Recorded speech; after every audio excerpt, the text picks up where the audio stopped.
I don't need a microphone. And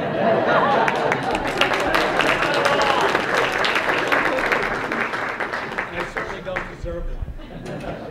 But we're going to get started tonight. And thank everybody, first of all, for coming. But Allison's going to do a much better job of that than I am. What I wanted to do was introduce Ron Hawking. And for anybody who knows good singing and knows what a good entertainer is like, you would want somebody to have just the genes and vocal cords that Ron has. Ron started years ago with the show, which was his way, a salute to Frank Sinatra. And if you know me, you know I love Sinatra.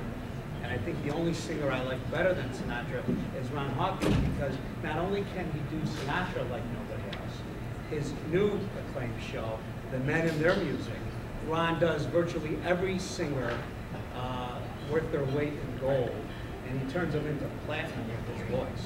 And the only voice better than all the great ones throughout history is when Ron sings in his own voice. But talent doesn't get you admission here to the Jefferson Awards. Service is what gets you admission to the Service Awards. And why I really like Ron is because, like so many people here in these tables tonight, when there's a good cause, when there's somebody who needs some uplifting, when they need some vocal cords like none other, in so many of those occasions, Ron comes out, whether it's walks or runs or charity events, and he really does a phenomenal job. So ladies and gentlemen, it's my pleasure to introduce to you, and hope he can do a better job with the microphone than I, Chicago's entertainer, Mr. Ron Hawking.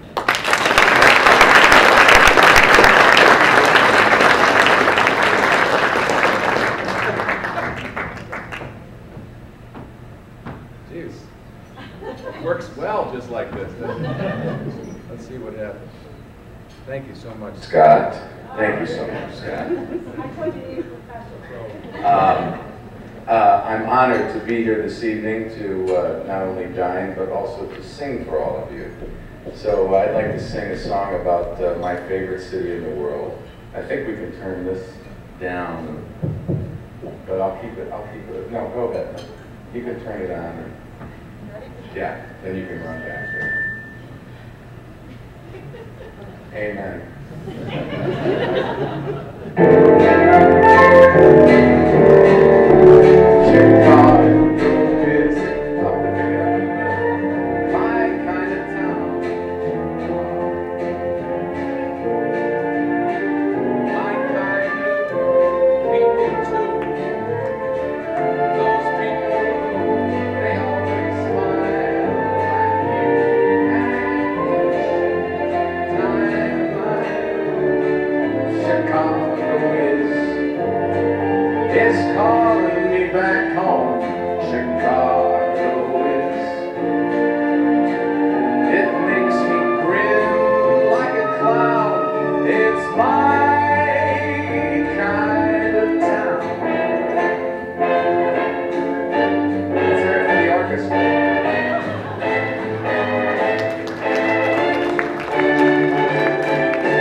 And Allison, Rosati,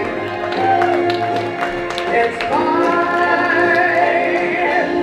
Don't you know it's my kind of town? Chicago, Chicago, Chicago.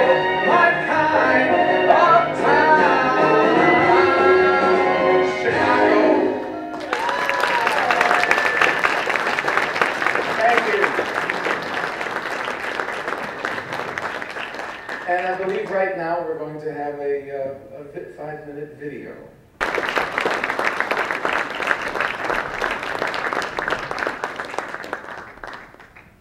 Right now I would like to introduce someone that I met when I was doing a show called His Way at NBC. She is a delightful personality, even though she's from Minneapolis. She's an outstanding journalist and my favorite anchor, ladies and gentlemen, Allison Rosati.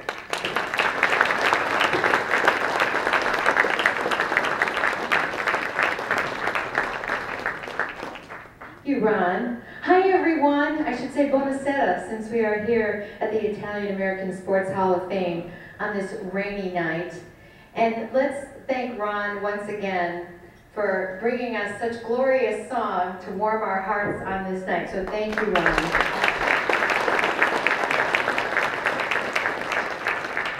Chicago is home, and I do love this town, and you're the reason why.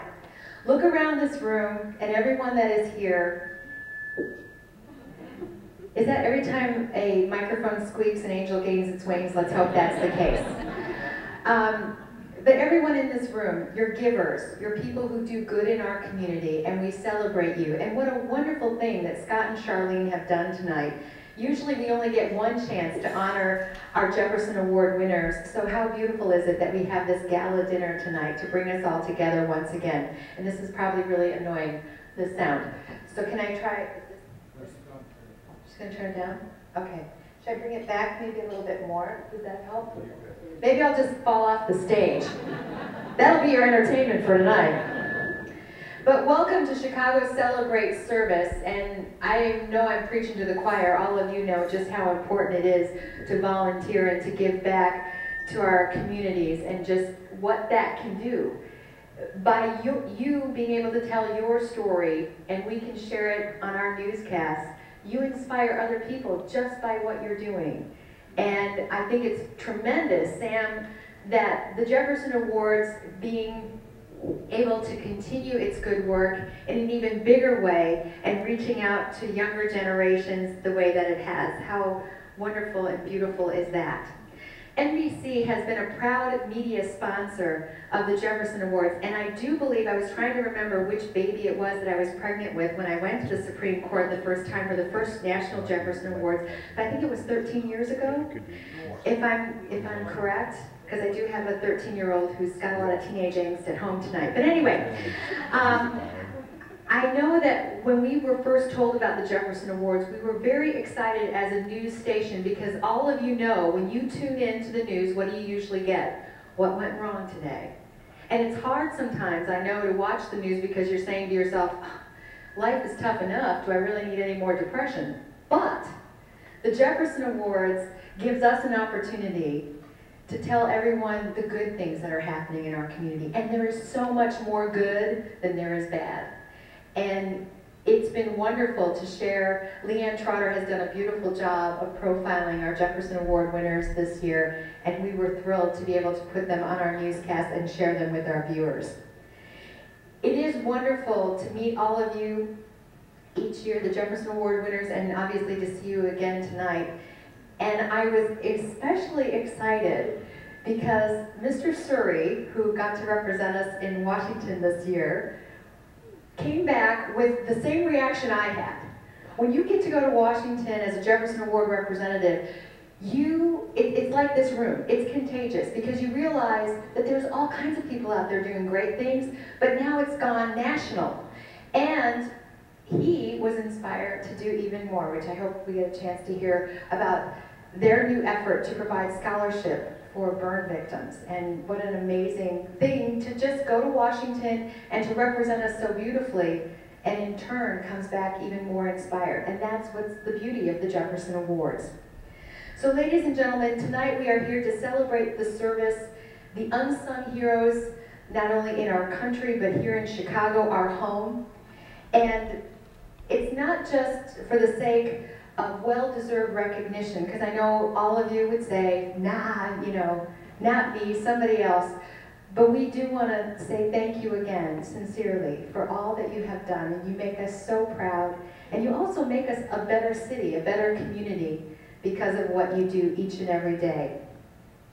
Now, the Student in Action program, which you've heard a little bit about, the Jefferson Awards are in more than 36 Chicago area schools, and maybe Sam, when he comes up here, can tell you a little bit about it. He was just rattling off some numbers that were blowing my mind about how many schools Jefferson Awards will be in that will, again, allow young people to reach out and become leaders, because they teach leadership, but also all that great community service that they're going to be a part of that will benefit everyone.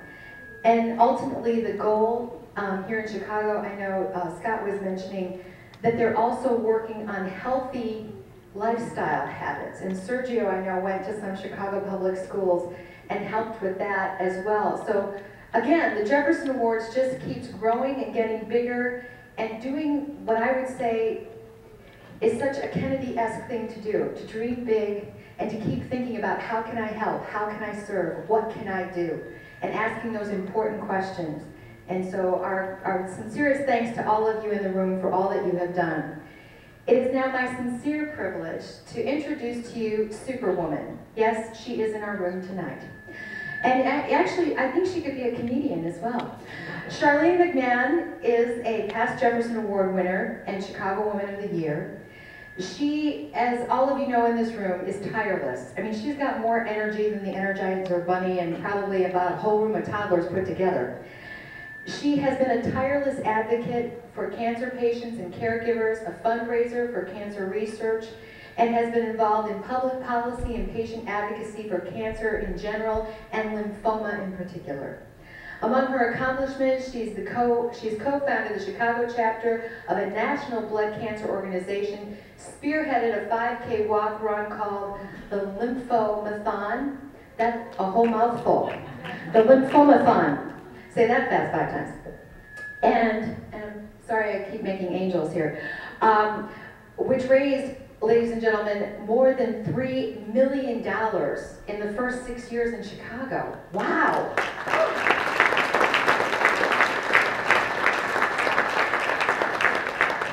And again, the good keeps getting bigger. It's now in 16 cities.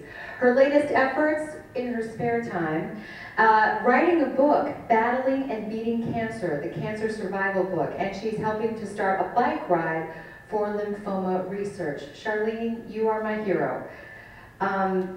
Thank you so much for all that you do.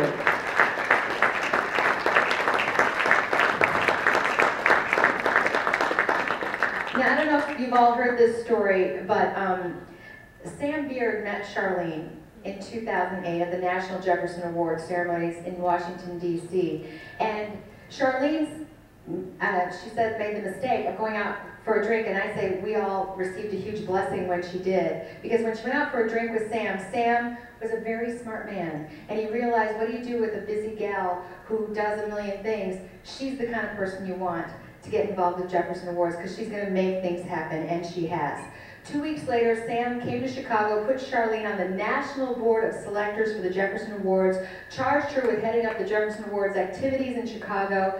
The Jefferson Awards is now in twice as many area schools, and health programming is now in place, and obviously, it's part of the reason why we're all here tonight in this beautiful room together. So ladies and gentlemen, let's give a warm welcome and a huge thank you to tonight's dinner co-chair and Jefferson Award National Board of Selector, Charlene McMann.